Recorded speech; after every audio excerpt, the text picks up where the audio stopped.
Today's news. Parliamentary candidates reveal election fraud. Mother of 3 begins hunger strike.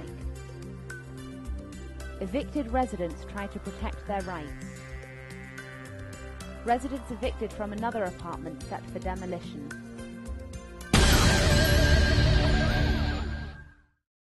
Today at the IRFS Press Centre, 2 former parliamentary candidates held a press conference on the multiple cases of fraud and law violations during the November 7th parliamentary elections.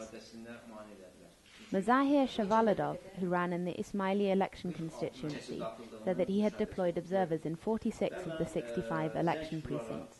In 5 of these precincts, his observers were openly threatened and as a result refused to continue their work. He alleged that voters were not required to show their ID cards when voting, and that invisible ink was not used, making it possible for people to cast multiple votes across different polling stations. He also claimed that the ballot papers were falsified. According to him, there were violations during the signature collection process.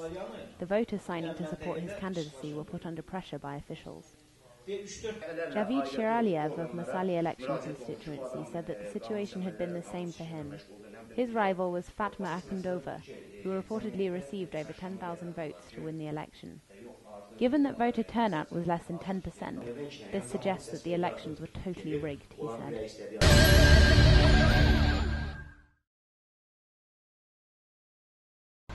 Today, mother of 3, Farida Mutalimova, began her hunger strike at the street junction of Safaralieva and 28th May in central Baku. She is striking to demand the restitution of her property rights. Mutalimova and her son undertook their hunger strike in the spot where their kiosk had stood before it was demolished by the local authority in 2001. Mutalimova has been surviving without child support payments from her ex-husband since 2001. All 3 of her children are disabled and she does not work. In 2001, she sold her house to pay for her children's medical expenses.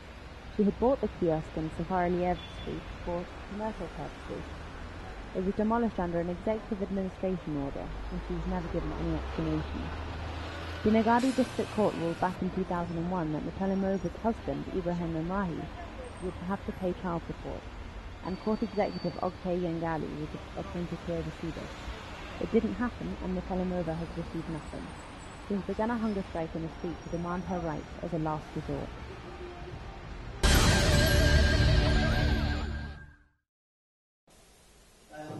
Today, in the Azerbaijan Human Rights House, a group of Baku residents held a press conference on the illegal demolition of their houses.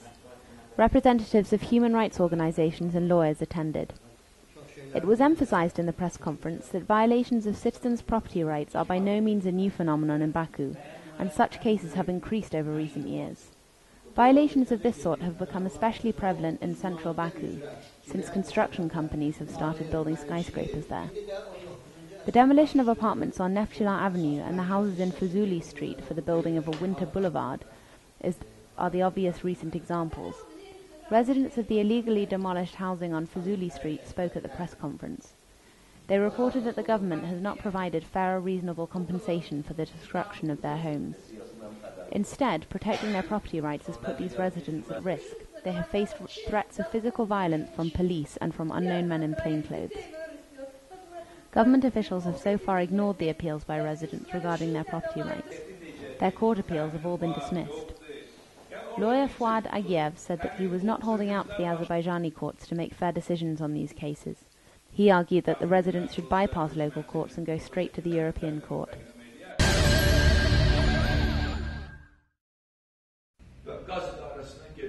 Today, a group of residents from an apartment building on Neftchila Avenue held their 4th press conference on the demolition of their building by the Gilan Holding Group.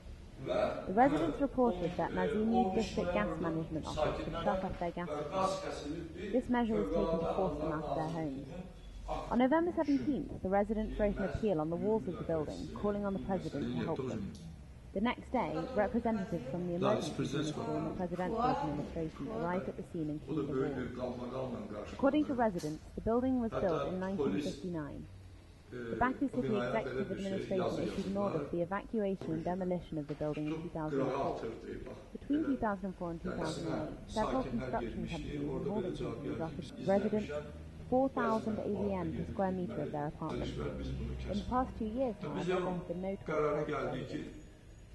The residents have appealed to the President, relevant organisations and international groups but have received no response, and so far the issue has not received media coverage. At this point, residents are extremely frustrated at the lack of assistance they have received. Ondan sonra gelin de gaz MP Mikhail Zabalin, also chairman of the were advised to reach an agreement with holding office. Bir aile de var orada. O da sual altındadır. Yani